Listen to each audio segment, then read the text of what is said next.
శాఖాలోకంకి స్వాగతం. ఈ కంటెంట్ మీకు నచ్చినట్టయితే లైక్ చేయండి, మీ బంధుమిత్రులకి షేర్ చేయండి.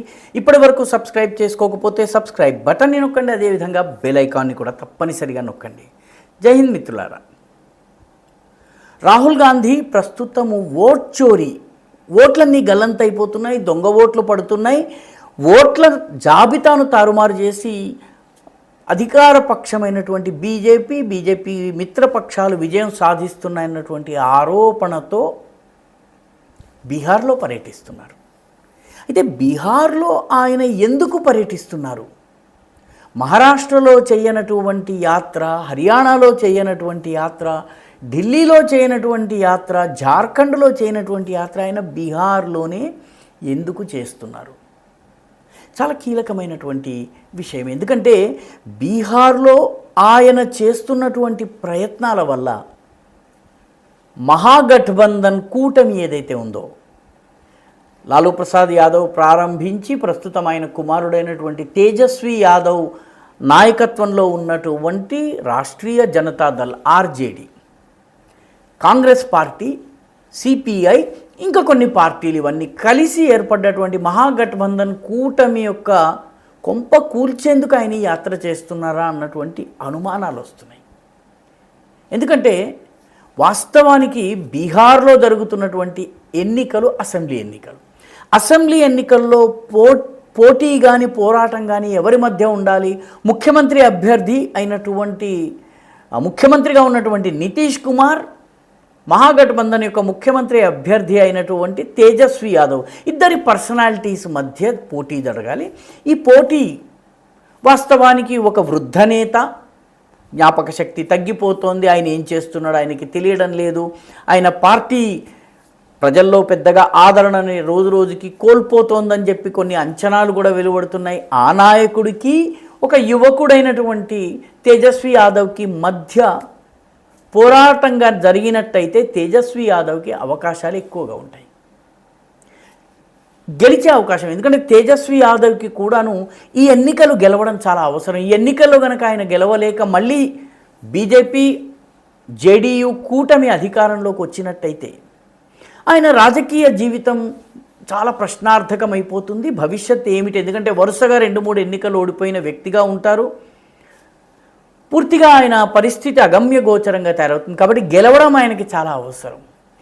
అయితే ఆయనకి గెలిచే అవకాశాలు పెరగాలంటే ఇది CM versus CM candidate, Nitish Kumar versus Tejashwi Yadav అయితేనే ఉపయోగం ఉంటుంది. కానీ ఈ మతదాత అధికారి యాత్ర పేరిట రాహుల్ గాంధీ చేస్తున్నటువంటి యాత్ర వల్ల ఏం జరుగుతోంది? ఏది జరగకూడదో అది జరుగుతోంది. దీనిని మొత్తము మోదీ వర్సెస్ రాహుల్ గాంధీగా చేసే ప్రయత్నం చేస్తున్నారు రాహుల్ గాంధీ. ఒక రాష్ట్ర ఎన్నికల్ని జాతీయ ఎన్నికల స్థాయికి తీసుకువెళ్ళి మోదీ ఒకవైపు, రెండవ వైపు రాహుల్ గాంధీ.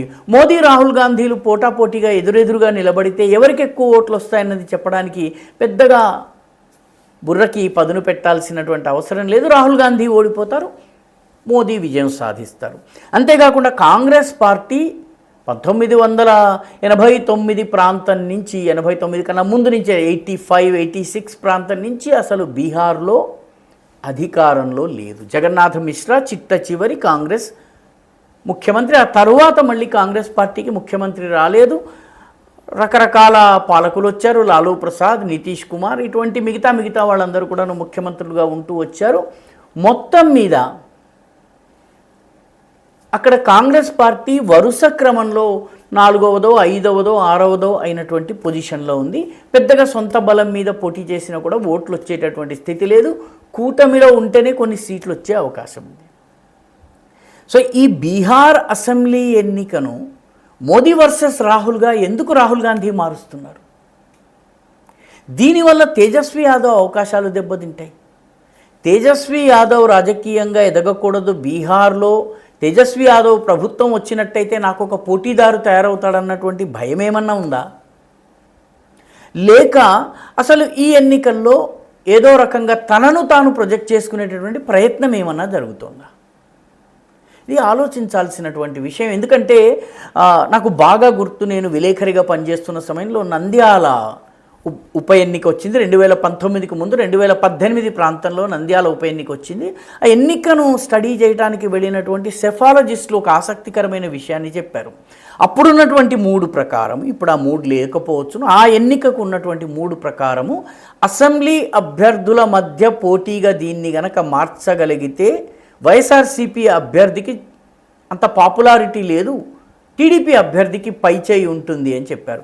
ఒకవేళ ఇది కనుక ఇద్దరు ముఖ్యమంత్రి అభ్యర్థులు, వైఎస్ఆర్సీపీ నాయకుడు అదేవిధంగా చంద్రబాబుకి మధ్య పోటీ కనుక జరిగితే 2019 ముందు సంగతి ఇది, వైఎస్ఆర్సీపీ పైచేయి ఉంటుంది. కాబట్టి ఈ ఎన్నికని అసెంబ్లీ ఉప ఎన్నికగా ఇద్దరు అసెంబ్లీ అభ్యర్థుల మధ్య పోటీగా మార్చాలి అని చెప్పి సలహా చాలామంది ఇచ్చారు. ఆ తరువాత ఆ రకంగానే ఎన్నికను మార్చడంలో తెలుగుదేశం సఫలీకృతమైంది. పర్యవసానంగా తెలుగుదేశం చాలా పెద్ద మెజారిటీతో విజయం సాధించింది, జగన్ వర్సెస్ చంద్రబాబు కాకుండా. కాబట్టి బీహార్లో కూడాను నితీష్ వర్సెస్ తేజస్వి యాదవ్ అయితే విపక్షానికి కొంత కాకపోతే కొంత అవకాశం ఉంటుంది. ప్రస్తుతానికైతే పైచేయి ఎన్డీఏ కూటమిదే అయినప్పటికీ కూడాను తేజస్వి యాదవ్కి ఎంతో కొంత అవకాశం ఉంటుంది. యువ నాయకుడు కాబట్టి, తర్వాత కష్టపడుతున్నాడు. రెండవది గ్రౌండ్ లెవెల్లో కొంత వర్క్ చేస్తున్నారు. పెద్ద పార్టీ, కొంత చరిత్ర ఉన్నటువంటి నాయకత్వం కాబట్టి. కానీ దీన్ని ప్రధానమంత్రి యొక్క పోటీదారు మధ్య పోటీగా మార్చినట్లయితే తేజస్వి యాదవ్ ఓడిపోవడం ఖాయము. నరేంద్ర మోదీ ఇమేజ్ ఈరోజు అందరికన్నా ఎక్కువగా ఉన్నటువంటి మాట ఖాయము. దీనివల్ల ఫలితం ఏమవుతుంది? ఏ ఫలితమైతే హర్యానాలో, ముంబైలో, ఢిల్లీలో వచ్చిందో దాదాపుగా అదే ఫలితము బీహార్లో కూడా వచ్చే అవకాశం ఉంది. కాబట్టి సెల్ఫ్ గోల్ రాహుల్ గాంధీ ఎందుకు చేసుకుంటున్నారు? ఇది $1 మిలియన్ ప్రశ్న. ఈ ప్రశ్నకి ఎవరి దగ్గర కూడా జవాబు లేదు. ఈ వీడియో మీకు నచ్చినట్టయితే లైక్ చేయండి, షేర్ చేయండి, ఈ ఛానల్కు సబ్స్క్రైబ్ చేయండి. మీ అభిప్రాయాన్ని కమెంట్ల రూపంలో తప్పనిసరిగా పంపించండి.